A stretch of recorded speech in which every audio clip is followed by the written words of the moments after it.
a lot of friends, and it's good to see you guys. It's great, and thanks for all of you that came out on a very warm evening. It's nicer in here, so appreciate that.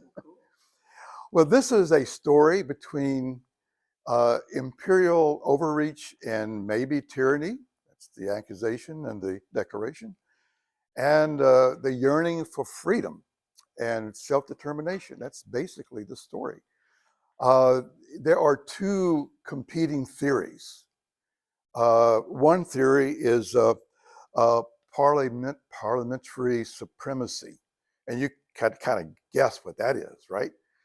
And then there's a thing called the theory of empire that Jefferson and others were working on, which is to say that Parliament, yeah, in England, okay, but we really are not going to follow your dictates or don't want to, uh, across the pond, as it were. But the King of England has rule, and we will respect that authority.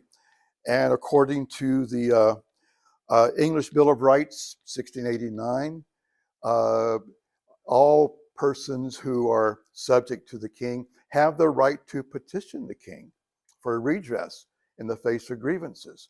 And so they were working on that assumption. So here we are. I'm to go to the left, and maybe it'll work. There we go. So I got some questions. What are the causes of the American Revolution and the writing of the Declaration?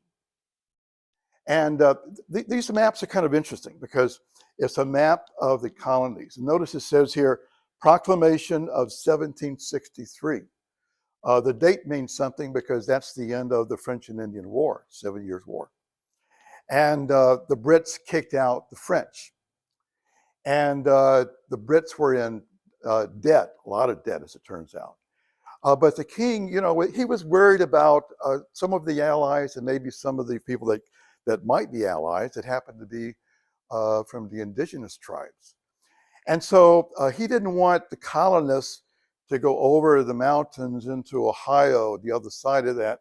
So he had this arbitrary line, Proclamation of 1763, and he said to the colonists, don't cross that line because it's going to create problems for us.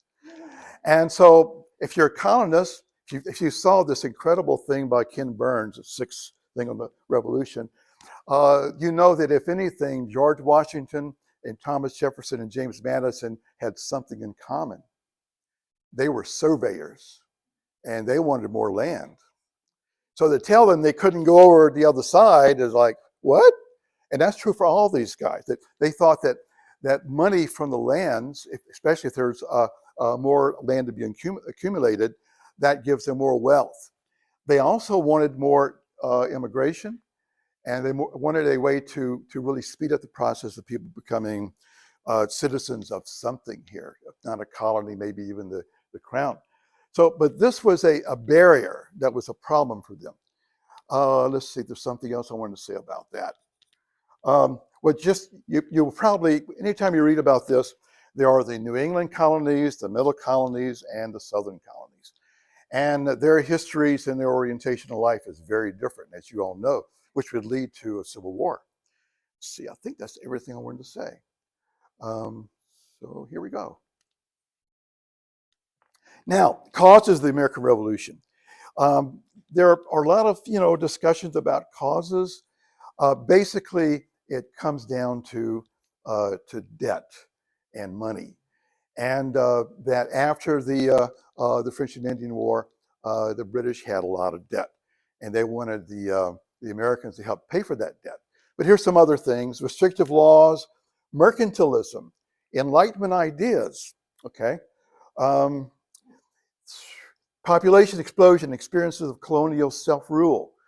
The Great Awakening, maybe not so much, but mercantilism. That's very interesting because in 1776, two watersheds of history happened. One was that Jefferson wrote the Declaration of Independence. The other was that there's a book called The Wealth of Nations that got published by Adam Smith.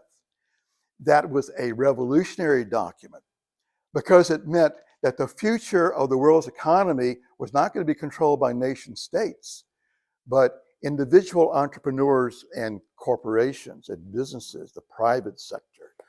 And you might say that that was kind of in the air, that for the colonists, they wanted to be less controlled by the empire. They wanted more autonomy for the states as well as for individual business people. So 1776 is kind of a watershed moment. And when we get to the 19th century, you've got the Industrial Revolution and the emergence of corporate capital. So this is kind of a thing that's happening here. There are some other things here that contributed to the American Revolution. Lots of acts, the Quartering Act, the Tansen Act, the Stamp Act, and then things like the Boston Massacre, the Boston Tea Party. Those all created the tensions that would cause the colonists to want to go in another direction.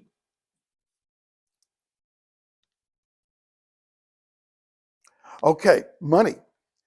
After the French and Indian War, the English were in debt about 17 million pounds to maybe 130 million pounds. So I wondered about that. And I said, I wonder how much money that is in today's terms. So I asked my phone. That's kind of a way to go these days, right? I Googled, yes. For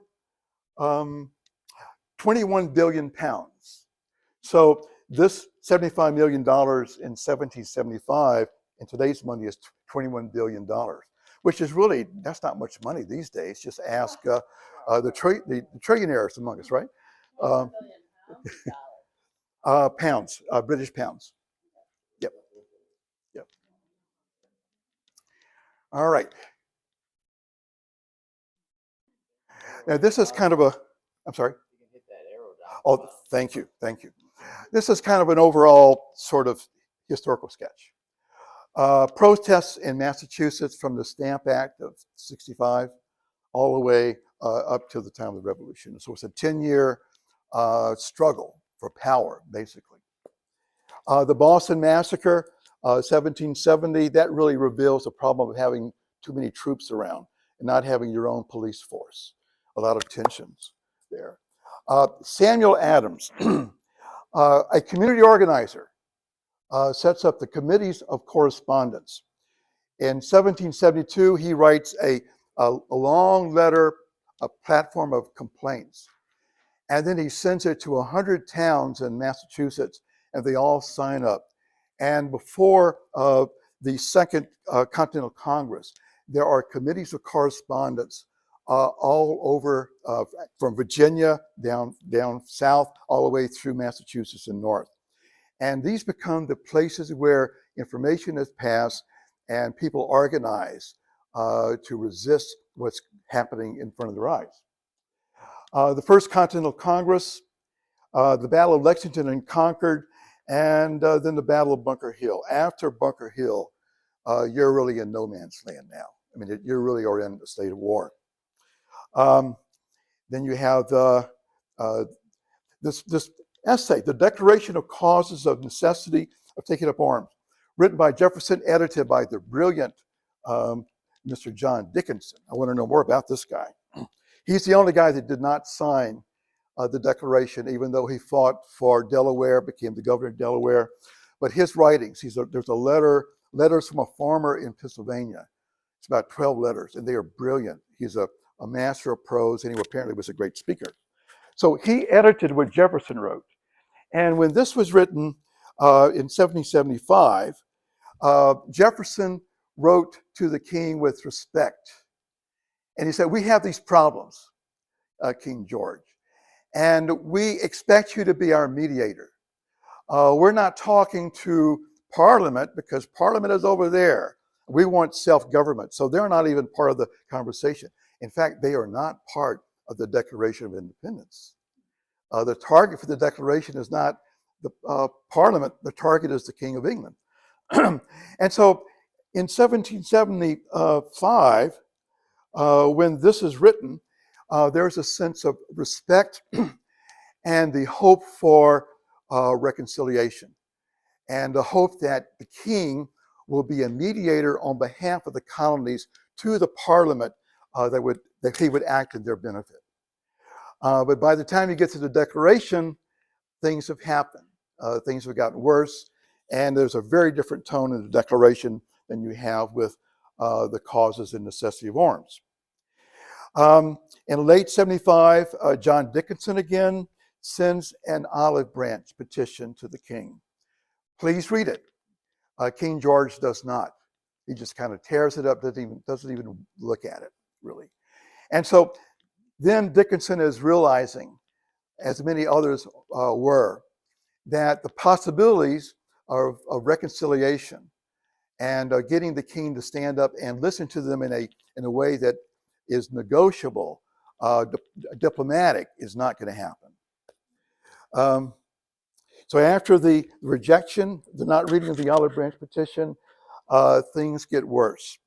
In October 26th, the king refuses to receive the olive branch petition from the Continental Congress. And then he issues some proclamations. And one of them declares that the colonies are in a state of rebellion. Then there's a follow-up where he writes another proclamation. He says that the colonies are now outside the protection of the King of England, which means that the army and other officials can pretty much do what they want, including misdemeanors on the high seas, as it were, that creates more of this tension. It works. So what's happening between those two dates, 75 and 76? Well, there were protests, the Boston Massacre. Wait, I'm going the wrong direction. So you go this way. Uh-oh. Okay, let's. Okay. Uh-oh. Now. Okay, well, this. Okay, well, this is what happens. You got the Boston Massacre. This drawing, by the way, I don't think it was in color. It was by Paul Revere. And there were about 5 people that were killed, including the first African-American casualty of the American Revolution. And John Adams is the lawyer that defends the redcoats, the British. And there was one person who was really kind of out of control, and his penalty was having a tattoo, M, on one of the fingers. And they all got off. And the reason John Adams did that, it was an overreaction. I don't think his cousin Samuel Adams liked it very much. But the soldiers pretty much got off despite the 5 shootings, murders. But John Adams says, well, I want the English to know that we lawyers over here in the New World can be fair, and we can be just, and we can look at the evidence and make an independent decision about what to do. And so John Adams acted that way. Now, a couple of years later, John Adams was the most forceful voice for independence. He and Jefferson were pretty much together on this.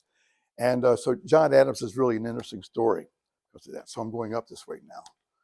All right. Now, this is pretty interesting because these are the acts that really just created more conflict. And there was no meaningful diplomacy between the colonies and the crown to really ameliorate this stuff.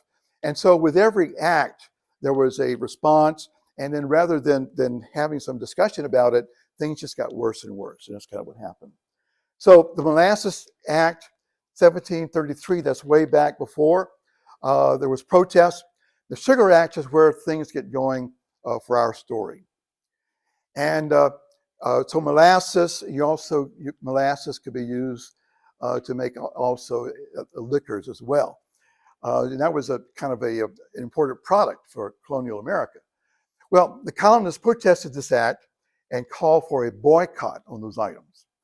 The Stamp Act, anything, newspapers, pamphlets, illegal documents, they all had to have the stamp on it, or you would be fined or even imprisoned for it. And the colonists, especially the Sons of Liberty, they began their protests. And the Parliament later repealed the Stamp Act, but in the process, the next year, they passed the Declaratory Act. What was the Declaratory Act? That means that Parliament had the right to pass and do anything it wanted. So even though the colonists got a victory over the Stamp Act, the next year it was made worse because Parliament now had carte blanche to do what it wanted. The Quartering Act, that's about soldiers, that are able to kind of use property to house themselves, and the Boston Republic had to house them. But let's go on down to the Intolerable Acts, because the Intolerable Acts closed the Boston Harbor. That's after the Boston Tea Party. Oops, still there, good. It moved the trials of colonial officials to Britain, so there was no local trials. And it allowed the Quartering Act and the Quebec Act, which gave more sort of access to the American goods and lands to Canadians, and the colonists, of course, didn't like that. But so after those were passed, this act was repealed in 1778. But because of it, that's when one of the Continental Congresses began to take shape. Okay, now let's go to the next one here. What were the colonial responses? Well, the Boston Tea Party. Lots of money, and that created the reason for the Crown to say, well, we're going to close the harbor, and we're going to punish these guys because they're not paying us back for all the tea they dumped into the harbor. And so that really kind of further inflamed the passions, as it were. And then you have the First Continental Congress. 56 delegates, all colonies except Georgia. Delegates debated the best way to respond to the crisis taking place in Boston. Now, the other thing that happened about this time, the committees of correspondence are also in Virginia. And Virginia declares themselves in solidarity with Boston. And when that happens, the royal governor of Virginia, his name was Dunmore, doesn't like that. So he shuts down the House of Burgesses. And then the next year, he pretty much declares war on his own people. And he says, well, any person that's enslaved has a right to kind of come join us against the colonial leadership. And so that's what Dunmore does. And what that in effect does is that anybody that's in Virginia that has any kind of economic interest, they pretty much see themselves not only in solidarity with Boston, but they're now moving more towards independence from the Crown. So, and that's the reason why the First Continental Congress was to deal with those issues. I think it's maybe too far, and they were not as organized as an entity as the other colonies. Now, the First Continental Congress is held in response to the Intolerable Acts, which included the closing of the Boston port. They endorsed the Suffolk Resolves, which basically gives a whole list of grievances. And again, the Suffolk Resolves, when it was passed, it appealed to the king as if he were their king, and that he might listen and might respond to their petition and might stand up as an advocate or mediator for them. That, of course, didn't happen. So the 12 colonies send reps to Philadelphia, except Georgia. They developed a Declaration of Rights and Grievances. Okay, so this whole thing about accumulating sort of grievances and a list of them, there's something that happens way back into this, really the 1760s. They're beginning to kind of list grievances against the Crown. So it means that Jefferson, he becomes in a sense more of an editor than a researcher when he becomes to writing the Declaration. October the 26th, Dickinson sends a second petition to the king. It's not listened to. The goal, even at this point, is a rights question. It's not a question of separation from the empire to become independent. They set up a continental association to boycott English goods and to encourage local colonial and manufacturing substitutes.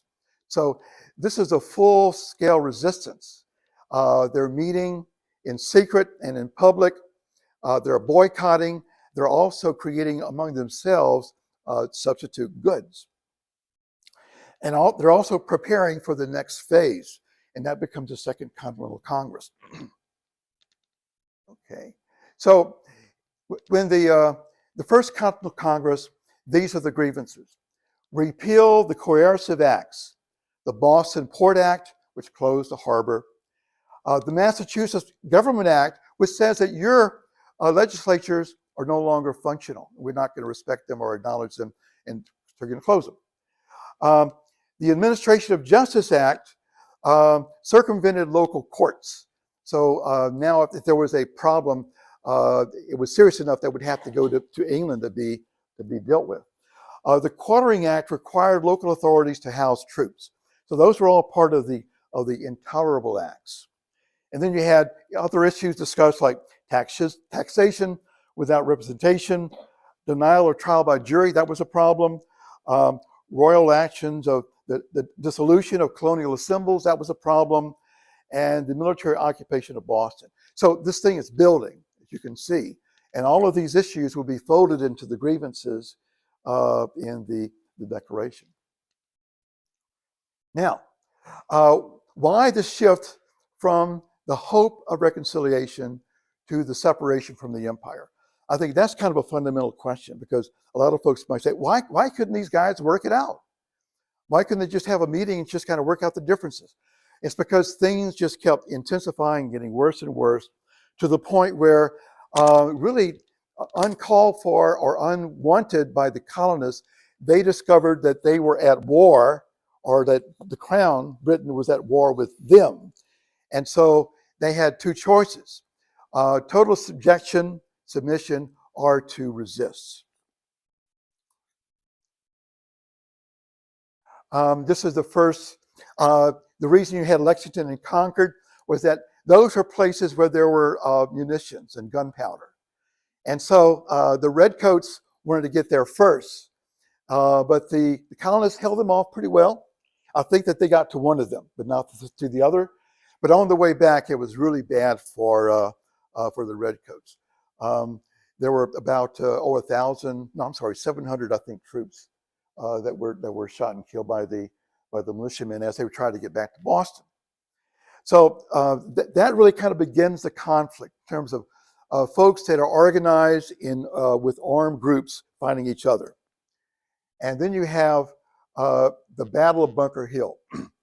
This is the battle that really compelled you or promoted this was the watershed moment that really began the American Revolution, really. Because at this point, you have on top of the hill, whether it's Breed's Hill or Bunker Hill, you have the colonists, and they were dug in. And so the Redcoats are climbing the hill to try to get to them. And they eventually do kill something like 400 of the colonists, but the colonists kill like 1,000 of the Redcoats. And when this gets back to the Crown, to the King of England, that's when he says, well, this is enough. We got to repress this nonsense. We have to really squash this rebellion. So basically the King's reaction to, although it was a victory for the Redcoats, in many ways it was a disaster. And the King's response really accelerated the aggression on the part of the Crown. Okay. The American Revolution, I'm not going to say much about this, but just a couple of things. Lexington, Concord, Bunker Hill. The Battle of Saratoga was a major victory for the colonists. About 6,000 people surrendered. General Burgoyne surrendered. That was a major victory for the colonists. In the middle colonies, I mean, most of the battles were won by the British Army, but there were significant victories on the part of the colonies that kept everything going. Now, a disaster was the Battle of Long Island, where the British began to occupy New York City all the way to 1783. That was a disaster, where the colonies, the colonial army lost about 12,500 troops, both to being wounded, being shot, being killed, and also disease. But later that year, the extraordinary thing that happened that all of a sudden pumped up the confidence for the colonial army was that George Washington crossed the Delaware to Trenton, and I think it was about 800 Hessians were caught in that, and that really lifted the confidence of the American colonies and the colonial army. And then the things don't really end until Yorktown in 1781. But if New York was the lowest point in the Revolutionary War, or among the many, I guess, one of the high points was the Battle of Trenton, where Washington was able to surround and catch by surprise the Hessian forces. Okay, now we're going this way, huh? Okay, where am I? I guess I'm there. All right, King George. King George is, of course, the King of England. And I've got this little thing here called the Madness of King George. After Bunker Hill, he declares the colonies to be in open and avowed rebellion. And he commits to Lord George Germain of the State Department to be the architect of a major onslaught and invasion of the colonies. So New York was actually the invasion of New York, Staten Island. It was actually a three armies from Quebec, from the south, and also coming from Britain. 42,000 troops. So this was a serious attempt to really quell this so-called rebellion. And it just chased Washington over to New Jersey, and they kind of got it together again. But the Breeds Hill thing, that was really a kind of a watermark. The king gave an address to Parliament, October 1775. He says that they are out of our protection. And so the army can do whatever they want with the colonies, including their shipping industry. The response, Parliament then passes the American Prohibitory Act, which means it's like a naval blockade. And colonial vessels and their cargoes, whether at harbor or at sea, could be boarded, their crews could be impressed, and all of their goods, including their ships, could be taken by the British. So this is a major act of escalation. So let's go to the next one here. The Second Congress. The Second Continental Congress, they now know they have a war on their hands. So they begin to organize a colonial army. George Washington becomes the commander-in-chief, and they begin to develop tactics for the war. Now we're going to go to the Declaration of Independence. So all of that kind of sets up where we're at. That we're now at war, American Revolution, that now it's pretty clear that any form of reconciliation is not going to happen. So now they're thinking about independence. And so now they're beginning to organize for that. Now, one of the things that the Second Continental Congress did, they had as many as 3,200 committees from 1774 to 1781. And a lot of the folks that were on committees were not just on one. They were usually on 7. So that's a huge number of committees. Among these, most were short, task-oriented. The standing committees included the Board of War and Ordnance, and that was run largely by John Adams. There was a secret committee that procured military supplies. There was a committee on correspondence that tried to get France and other powers to send them resources to kind of join the cause. There was a Treasury Board, which, of course, you got to have someone to raise money. Then there were 2 really important ad hoc committees. One was a committee of 5. That's the committee that developed the Declaration of Independence. Then there was a committee of 13 colonies.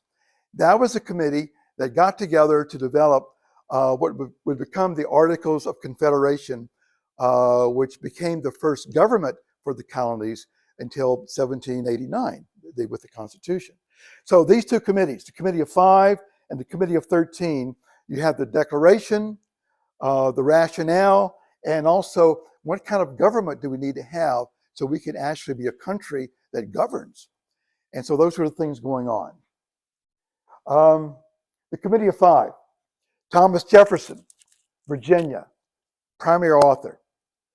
John Adams of Massachusetts, very key actor.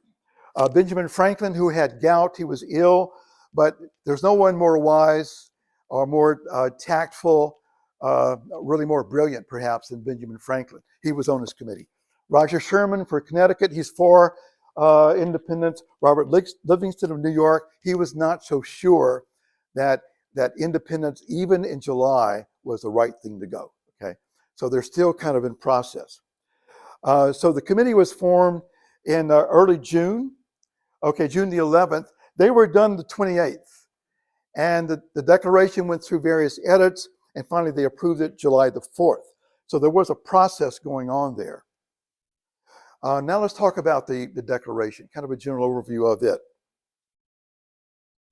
Okay, sources. This is an incredible, I've been on this for a while, and I'm trying to read these sources, from Polybius to Plato to Cicero. I'm a fan of Cicero. Then the Enlightenment. The main guy really for the Declaration is John Locke, as we'll see in a moment. But these other folks, Montesquieu is quoted 20 times in the Federalist Papers. So he becomes really important for questions of government when it comes to the Constitution and the Federalist Papers. But for the Declaration, John Locke is the guy, really. But these other folks, James Otis, Samuel Adams, Ben Franklin, John Adams, John Dickinson, George Mason, and also Jefferson and many others. These guys were the brains of developing the new country. And there are many collections of their works. I'll just pass this around. This is a collection of essays by some of those people that it really, you get the feel of what's going on, what the issues were, where they came from philosophically, and what they meant politically and in time. And so these writers, I think, I really am interested in what these writers are saying, actually more than the ancients. Okay, here we are. John Locke. Now, you'll recognize this immediately. All men by nature are equal, and that equal right that every man has to his natural freedom, without being subjected to the will or authority of any other man, being all equal and independent, no one ought to harm another in his life, health, liberty, or possessions. Wow, you can see that's pretty much close to the preamble. It's going to be expanded by Mr. Jefferson. And this was written, I think, in the 1680s or so almost a century before. So John Locke, the first and second treatise on civil government, is a really central resource for reading the Declaration, because it was a central source that Jefferson would use. Here's some other things. John Locke, natural rights on the left. Jefferson, unalienable rights on the right. Life, liberty, and property for Locke. Life, liberty, and the pursuit of happiness for Jefferson. Social contract for Locke. Consent of the governed for Jefferson. So some of those terms and ideas were shaped a little bit by Mr. Jefferson. And unalienable rights. That means that by natural right, as a person who is created by the God of nature, the Lord of nature, and nature's God, right? That's in the preface there. I have, as a person, all of us have certain unalienable rights. You can't take these things away from me. And those included, of course, life, liberty, and the pursuit of happiness. Now, there's a big discussion about why go from property to happiness. Well, for one reason, not everyone in the colonies had property.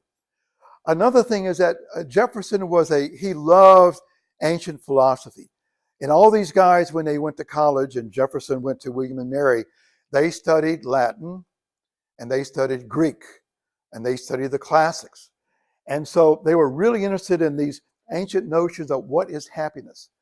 And it means really well-being or prosperity, that every person should have the right to happiness and well-being. And so Jefferson liked that better than just property. On the other hand, for Locke, property meant oneself, not just the holdings, but me as a person. That also is my property as well. That's what Locke meant.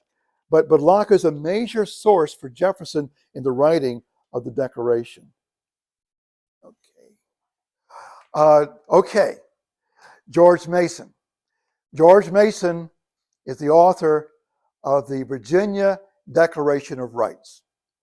He's really interested in freedom of religion, freedom of the press, and it's all spelled out. In fact, he just got through reading or writing, as it were, the Declaration of Rights for Virginia just a few weeks before Jefferson began to write the Declaration of Independence. So Jefferson likely had on his table John Locke, George Mason's, the Virginia Declaration of Rights, and the Virginia Constitution that was written by guess who? Thomas Jefferson. He wrote that just a few weeks before. So those ideas were in circulation. He would tell you that in the Declaration, there were very few ideas that he was writing that was not in common currency. And some folks would say, well, gee, that kind of makes him a plagiarizer, right? Not at that time. At that time, if you were a classical scholar, the smarter persons were the ones who were basically recycling those ideas from the past and not being innovative and not being novel in the way they were stating them. So Jefferson was actually very precise. So let's see. Move this up here. Okay. Now, listen to this. These are the first three listings of the Declaration of Rights for Virginia, just a few weeks before Jefferson began to write the Declaration of Independence. Number one, that all men are by nature equally free and independent and have certain inherent rights. Number two, that all power is vested in and consequently derived from the people, we the people. Three, that government ought to be instituted for the common benefit, protection, and the security of the people, nation, or community. So that's just the first three. As you can read on and on, you can see that a lot of these rights that George Mason penned, and also what Jefferson wrote in the Virginia Constitution, they were basically just right there at Jefferson's table. And he could incorporate that which was already in the mind of the American consciousness. That became part of the Declaration. So that Jefferson's genius was not so much as an originator, but as a writer and taking of all these ideas and putting it into this brilliant document that we have before us today. Basic timeline for the Declaration. And I'm just going to read what's in yellow. There's a resolution by Richard Henry Lee, and that basically proclaims that the colonies are free. And he gets the members of the Continental Congress to vote on that, and they do. Then the committee is appointed to write the Declaration. July the 2nd, Richard Henry Lee's resolution is approved. That is the document, the resolve document that makes America separate and independent. Not the Declaration, that's 2 days later. Congress edits Jefferson's draft. Roughly 25% of Jefferson's draft of the Declaration was edited out of the document because a lot of it was accusing the King of England for the slave trade. And that seemed to be a little bit too much, and so they cut it out. July the 4th, they approved the edited draft of the Declaration. So there's a committee of 5. They do edits, especially John Adams and Benjamin Franklin. And then it goes to the whole Congress, and they do some edits. And Jefferson finds that to be very painful because some of his best lines are kind of edited out. Okay, this is the resolution that was written by Richard Henry Lee. It was passed July the 2nd. Resolved that these united colonies are and the right ought to be free and independent states, that they are absolved from all allegiance to the British crown, and that all political connection between them and the state of Great Britain and it ought to be totally dissolved. That's almost taken by Jefferson almost word for word, right? It's part of the preamble. That is, expedient forthwith to take the most effectual measures to forming foreign alliances. That's the first thing he wants the Congress to do. First of all, pass this resolution, form alliances, and develop a plan for confederation so we can become a government. And so this resolution was passed July the 2nd. And so that was also very much on the mind of Thomas Jefferson as he begins to edit, bring together the Declaration of Independence. Now, this is what John Adams says to Abigail Adams regarding what was just passed by Richard Henry Lee. The 2nd day of July, 1776, will be the most memorable epoch in the history of America. I am apt to believe that it will be celebrated by succeeding generations as a great anniversary festival. It ought to be commemorated as a day of deliverance by solemn acts of devotion to God Almighty. It ought to be solemnized by pomp, parade, with shows, games, sports, guns, bells, bonfires, illuminations from the end of this continent to the other, from this time forward, forevermore. He's talking about the resolution passed by Richard Henry Lee. Okay, so isn't that interesting? Because ultimately this becomes what we do going forward, right? But isn't that interesting? Let's see, now we're finally getting to preamble. What time is it, guys? 46, okay. That would probably help, thanks. All right. This is the outline of the Declaration. You got the preamble, natural rights, grievances, conclusion, and signatures. So that's the way this thing is structured. And this is the first thing that passed, and it had 2 signatures. John Hancock, the president of the Continental Congress, and Charles Thompson, who was the secretary. That's the only 2 signatures on the first draft of the Declaration. The second draft, okay, so it has all the signatures, and that was pretty much formed, thanks so much, August the 2nd of 1776. That's when a lot of the folks began to give their signature to the Declaration. This is called the embossed Declaration. But my favorite one is this one. This one was published in early 1777. Okay, it has 2 beautiful columns. It has all of these of the signers that are printed. It's not signed, but it's printed. This is the first time that all the signers of the Declaration are made public. It's also a beautiful document, and the publisher is Mary Catherine Goddard. It's a woman publisher. And I just think that's really historic, that a woman publisher, beautiful publication with all the sign, not the sign, but all the listing of the signers of the Declaration.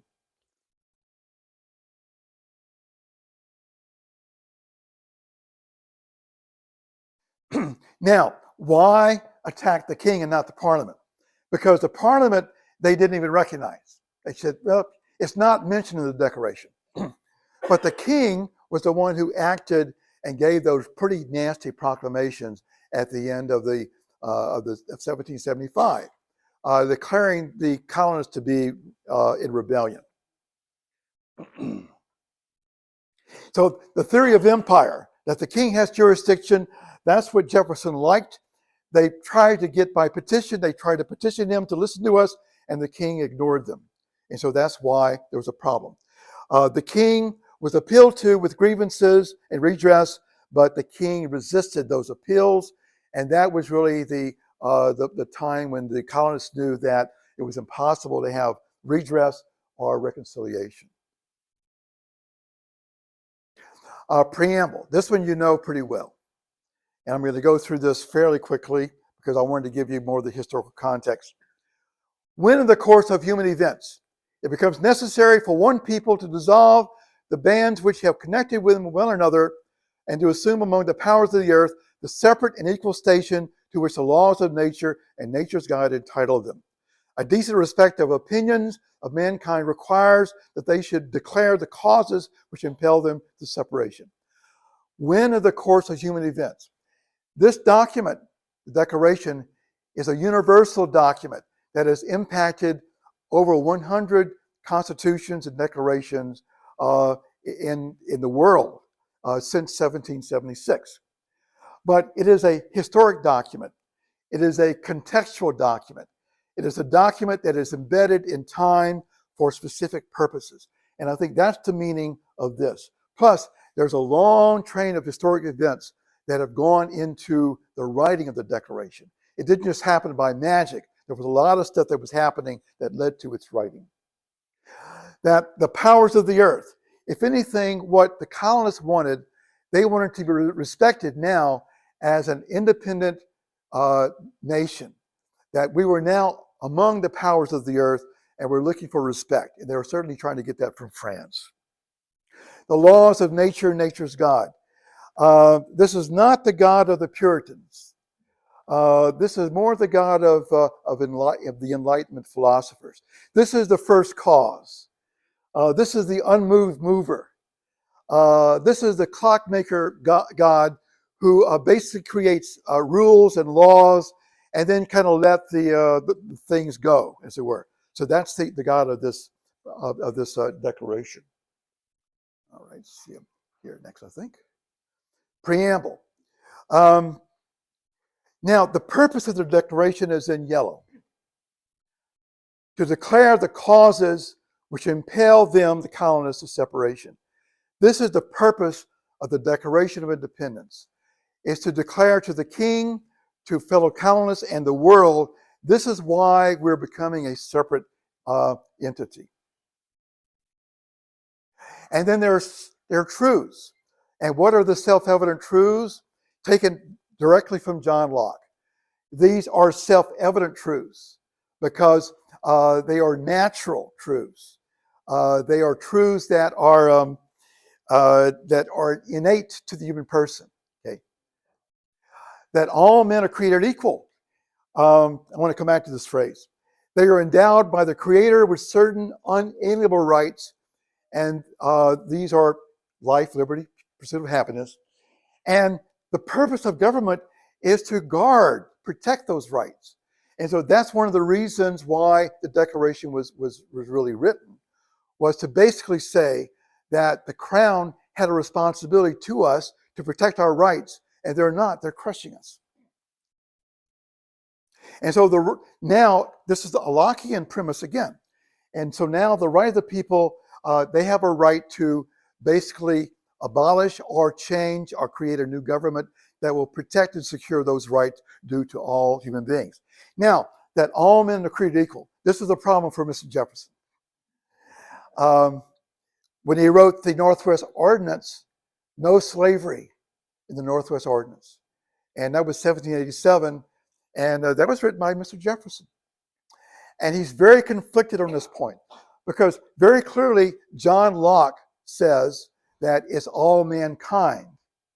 And John Locke actually has a lot to say about equality between men and women in certain aspects, not all aspects. But Locke was opening up that door to gender equality. And also, it was all people, not just certain people. But in the colonies, we know that what we're looking at with the American Revolution is probably not a social revolution. Not much happened for enslaved people, not much happened for indigenous people, not much happened for women, but for mostly white men of property and standing. Those are the folks that really benefited. So it was a political revolution, but probably not a social revolution. And this whole thing here about all men are created equal, that's been a very hot point of discussion even today. Grievances. Now I'm just going to read some certain things here. When a long train of abuses and usurpations pursuing invariably the same object evinces a design to reduce them under absolute despotism, then we got a problem. So we're dealing now with not just a king that's our mediator, but we're dealing with what looks like despotism, what feels like tyranny. The next line.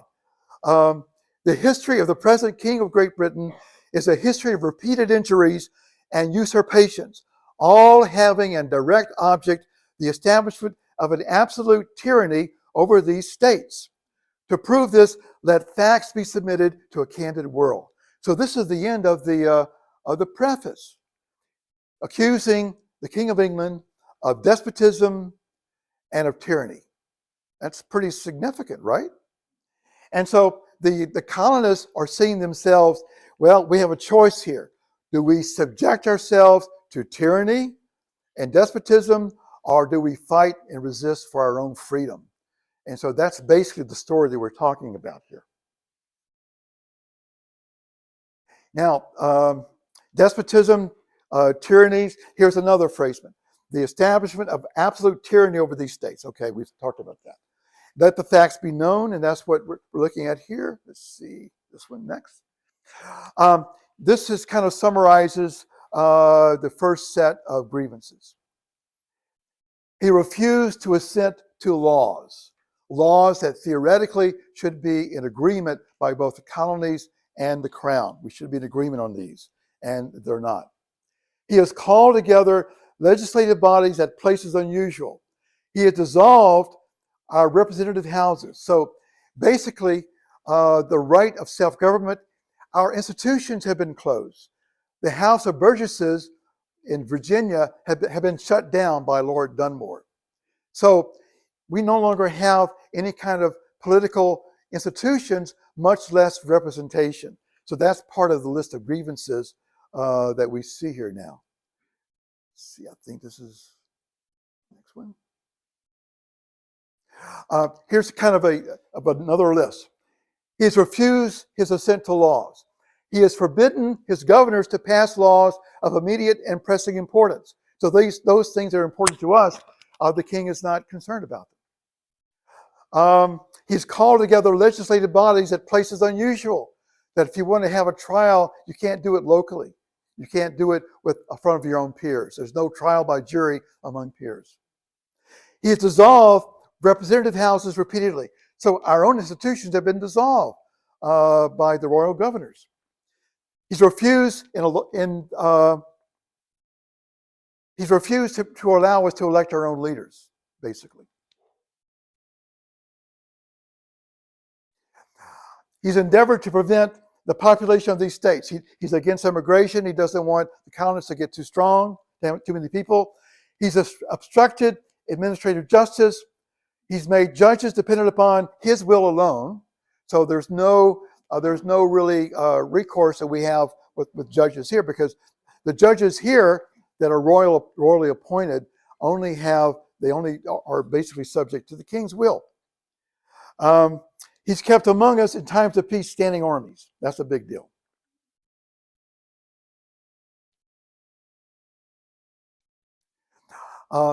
He's obstructed the administration of justice. Okay, that's kind of the similar thing. Let's go somewhere else. Let's try that one. Some other grievances. The quartering of troops, cutting off trade, taxation without consent or representation, depriving us of trial by jury, taking away our charters, suspending our legislators. They thought that their charters, especially Massachusetts, guaranteed self-government. And it sort of did, but it was kind of vague, not really clear about what the role of Parliament was, and that was part of the discussion. But some of these grievances became part of the Bill of Rights a little bit later too, and these are part of the grievances. Okay. The king imposed laws on the colonies without their consent. He rejected laws passed by colonial assemblies. He's kept soldiers in the colonies and expects colonies to support them. That's a quartering issue. Trade was restricted. We could only trade with England. We couldn't trade with France or Spain or anyone else. So kind of repressing their trade. Basic rights like trial by jury were not allowed or respected.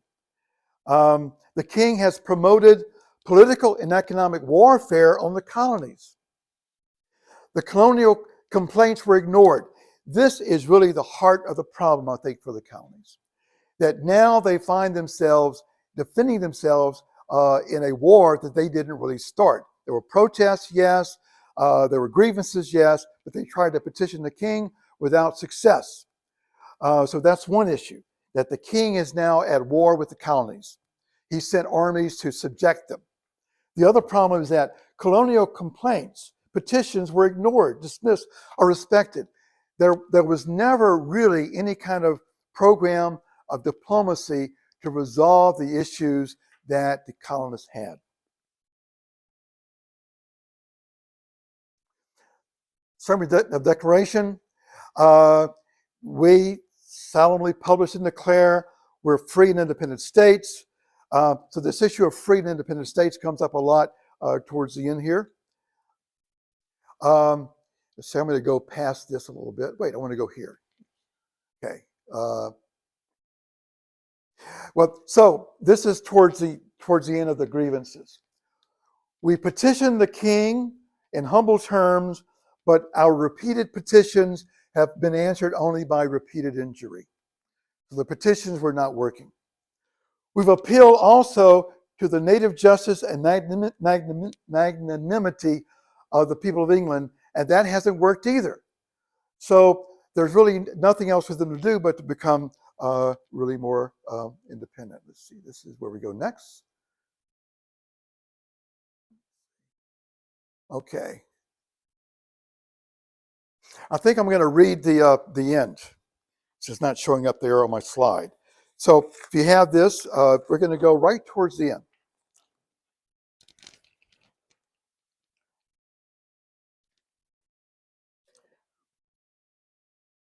And let's go down to right in the middle.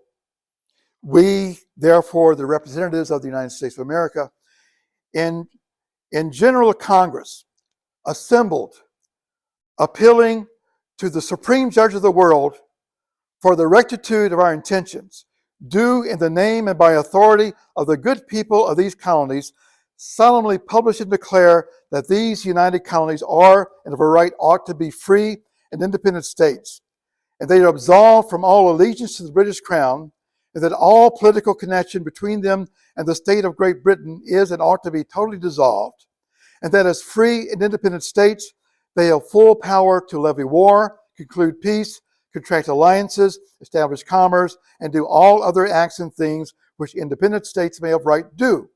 And for the support of this declaration, with a firm reliance upon the protection of divine providence, we mutually pledge to each other our lives, our fortunes, and our sacred honor. This is a sacred contract.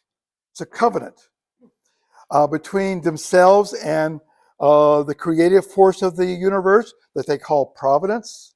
That's a phrase that Abraham Lincoln liked in his addresses.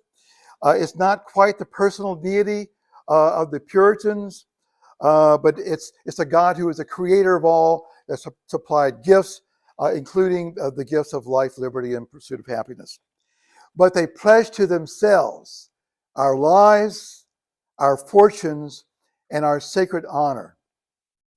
Does anyone know what happened to many of the signers after their names were made public in the third publication of the Declaration of Independence? 24 of them had their houses burned to the ground. Many of them were imprisoned. 9 of them died. Either some were engaged in war, but a lot of them got sick.